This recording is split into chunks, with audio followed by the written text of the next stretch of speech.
Come see us on tour. We'll be in Tempe, Arizona with a special celebrity guest on that show. Columbus, Ohio, Dayton, Ohio, Burbank, California, and Honolulu. Go to jimmydore.com for a link for tickets. Oh, so Donald Trump, have you seen, I think this was yesterday, maybe? Mm-hmm. He wants to prosecute Nancy Pelosi. So Nancy Pelosi, her husband, they do these insider stock trading deals, right? So it's come to light that he sold 5,000 stocks in Visa right before they announced a lawsuit and an investigation against Visa for trying to rig the debit card thing. So their stock has plummeted, and right before their stock plummeted and they announced that, all of a sudden, Paul Pelosi, he knew to sell all that stock in Visa. It's just a coinky-dink. Just a coinky-dink. That's all. But so here's what Trump has to say about it. But they went in there, and everyone knows they threatened the 25th Amendment. They threatened him with the 25th Amendment. First of all, they didn't need to threaten Biden with the 25th Amendment. They could have just taken him and said, hey, we're going to go to Six Flags today. And just ditched him. Okay, anyway. He's not going to remember what rides he's been on. I want to go on the log flume, and then he could be soaking wet, and you're like, okay, time to go, Mr. President. I want to go on the log flume. No, you've been on the log flume. Okay, here we go. But they went in there, and everyone knows they threatened the 25th Amendment.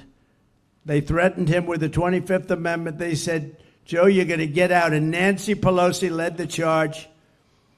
And Nancy Pelosi has a little problem because her husband sold their Visa stock. They had a lot of Visa stock one day before Visa was announced that Visa is being sued by the Department of Justice. Wow, Paul Pelosi sold all their Visa stock. Well, you don't have to hit me in the head with a hammer for me to get the message. Oh, okay, here we go. Look at that. Nancy Pelosi sold vast amounts of Visa stock one day before the big lawsuit that we all read about a few days ago. Hey, and by the way, if I had to live with Nancy Pelosi, I'd probably hire a male hooker to hit me in the head with a hammer too, okay? All right, okay. Okay, here we go. Was brought against Visa. You think it was luck? I don't think. She should be prosecuted. Nancy Pelosi should be prosecuted for that. And she should also be prosecuted for J6 because she turned down 10,000 or any number she wanted, soldiers or National Guard. And I hope you all read John Solomon and what John Solomon wrote 2 days ago, because if you read it, you'd see that Donald Trump did absolutely nothing wrong. It's a scam. It's a scam. So he's right about two things there. I think he only made 2 points. He nailed both of them. One is that Paul Pelosi and Nancy Pelosi are doing insider trading stock deals. They've been doing it their whole freaking career, and I'm going to show you a video. But the other thing is January 6th, of course. I don't know if you watched the show I did with Mike Benz, and there's a video of Nancy Pelosi, like that this was all a setup so they could criminalize Donald Trump and his followers. They wanted them to trespass. They wanted them to break into the Capitol because trespassing on federal property they could then make Donald Trump not able to run for president again. And there's a video of her saying, they're trespassing on federal lands. This is exactly what we wanted. She said that. There's a video of that. Of course, you never see that on the TV or talked about in the New York Times or Washington Post. So he's right about both those things. And that's how easy it is to be right about shit about Nancy Pelosi. Trump can fucking nail it when he's just doing it off the cuff, okay? Jimmy, I think she said they're trespassing on federal land.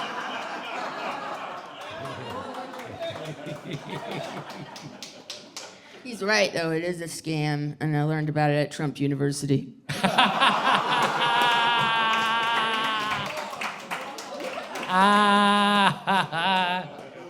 Well, so here's the Wolf of Wall Street. So Tucker Carlson's interviewing that. Remember the movie The Wolf of Wall Street, starring what was his name, DiCaprio or Leonardo DiCaprio? And so watch this. Here's what he has to say about it. It appears that members of Congress consistently beat the S&P 500 in their personal investments. Nancy Pelosi. And a lot of others, Right. and Pelosi especially. She's the famous one. Yeah. Yeah. So how does that, is Nancy Pelosi, do you think, a stock picking genius? No, she has to be operating on information that's non-public, or there's not. Wouldn't let's that say- make her a criminal? Yeah, but look at Joe Biden right now. I mean, look what's going on right now. Like Yeah. this. Listen, Do you think he's a good stock picker? Joe Biden? No, I think he's great at laundering money, though. Yeah, I mean, honestly, apparently. from what I've seen right now, I don't get it. Like, just imagine if it was Trump who was president.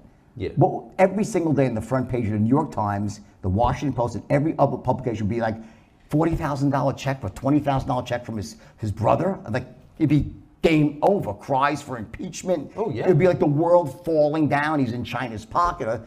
But it's like we're living in an alternative universe right now where people in power, especially on the left, right, can operate almost with impunity. And Pelosi's a perfect example. She's not the only one, but it's inconceivable that someone could have that high return in the market when everyone else can't do it. So I think it is. I think, well, here's some of the stock trades. So this is from January 2021. He bought $5 million in Tesla stock while pushing electronic vehicle subsidies before President Biden mandated all federal vehicles must be electric. Oh, I wonder how. Then exercised $2 million in Microsoft options 2 weeks before Microsoft won $22 billion Army contract for high-tech headsets to the U.S. Army. Then in June, buys up to $11 million worth of mega-cap tech stocks amid House tech legislation. And then in June 22nd, buys up to 5 million options in chip maker NVIDIA before vote on $52 billion new chip maker subsidies. So here's You know what, Jimmy, I have a real quick question. Can you go back to the next slide where it says 321 exercised 2 million in Microsoft? I wonder how many calories that burned. Okay, all right. So there's a little bit more. In September of 22, they bought $5 billion in Google before the proposed ban on Congress's stock trading, right? Then in November, bought $2 million in NVIDIA call options. NVIDIA stands to profit from CHIPS Act. December of 23, reportedly buys Karuna Therapeutics shares before sale to Bristol Myers Squibb. Stock nearly doubles, okay? And those stock trades are called coincidences, okay? That's why they call a group of coincidences a portfolio of coincidences. Okay, so then this is so bad. This isn't new, by the way. So 60 Minutes was onto this in 2011. 2011, 60 Minutes did a story about, and included in it was Nancy Pelosi's insider trading. And here's a little bit of it. And former House Speaker Nancy Pelosi and her husband had participated in at least 8 IPOs. One of those came in 2008 from Visa, just as a troublesome piece of legislation that would have hurt credit card companies began making its way through the House. Undisturbed by a potential conflict of interest, the Pelosi's purchased 5,000 shares of Visa at the initial price of $44. 2 days later, it was trading at $64. The credit card legislation never made it to the floor of the House. Congresswoman Pelosi also declined our request for an interview, but agreed to call on us if we attended her news conference. Madam Leader, I wanted to ask you why you and your husband, back in March of 2008, accepted and participated in a very large IPO deal from Visa. At a time there was major legislation affecting their credit card companies making its way through the House. And did you consider that to be a conflict of interest? I don't know what your point is of your question. Is it? He said, is that a conflict of interest? What's your point?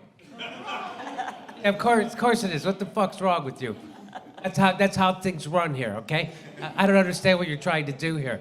Yeah, we do insider trading. We do it right out in the open. You got a problem with that? Go fuck yourself, okay? What's your point? What's your point, she says. What's your point? They operate with impunity, and that's the name of their hedge fund, impunity. I think Hillary put it best when she said, what difference would it make? Yeah, remember that? So there's a little bit more to this clip. Some point that you want to make with that? Well, I guess what I'm asking is, do you think it's all right for a speaker to accept a very preferential and favorable stock deal Well, we didn't. And you participated in the IPO. Well, I have many And at the time, you were investments, but that Speaker of the doesn't- House. You don't think it was a conflict of interest or had the appearance No, of a it was conflict not. of It interest? doesn't. It only has. No, not at all. We were just doing legislation for Visa, and Visa's everywhere you want it to be, and it's just. And ask my husband Paul; he knows where it's going to be ahead of time. That's all. They probably just wanted those cash reward points, That's all. That's. airline miles. If I was 60 Minutes, I would ask Nancy Pelosi, who should I bet on in the 5th at Belmont? Okay, here we go. It's if you decide that you're going to have elaborate on a false premise, but it's not true, and that's that. I don't understand what part's not true. It's a false. It's not true, and that's that. That's that. So, what do you, Kim? You have anything to say about the Pelosi's insider training? Is that guy still around, or is he taken out back like Joe Biden No. to pasture? No, Steve Croft no longer on 60 Minutes. That's for sure. Yeah, they said he retired. I don't know if you know. It's like Joe Biden. Just like Joe Biden. That's right. We actually played in Delaware, Joe Biden's hometown, and anyway, it was a fantastic time. Who gives a shit? But this is the kind of stuff they do right out in the open, and we're going to talk about Eric Adams when it comes up. But how does this? Like, no one cares. I even had Dennis Kucinich on my show, who I love. He's now running as an independent because the Democrats hated the fact that he told the truth about the Democrats, so they gerrymandered him right out of his own district. And when I had him on my show, Russell Dobular from the Due Dissidents, he asked Dennis Kucinich, do you think we should, let's hear it for Russell. Everybody loves Russell. He asked Dennis Kucinich, do you think we should prosecute Nancy Pelosi for insider trading? And he didn't want to. And it's like, what is that about? Why do you think nobody wants to prosecute? I think it's because they're all doing it, right? Because they did pass the Stock, I think it was called the Stock Act, and then, which meant that they couldn't do that kind of shit. And then the next year, Barack Obama and everybody in Congress repealed it. So the Stock Act, I think it was called the Stock Act, and it got big headlines. Oh, look, they're clamping down on insider trading. And the year later, they got rid of all that legislation, and that didn't make any headlines whatsoever. Yeah, anyway. They're the only seniors that don't get caught up in the kind of scams where you lose your money. Come see us on tour. We'll be in Tempe, Arizona with a special celebrity guest on that show. Columbus, Ohio, Dayton, Ohio, Burbank, California, and Honolulu. Go to jimmydore.com for a link for tickets.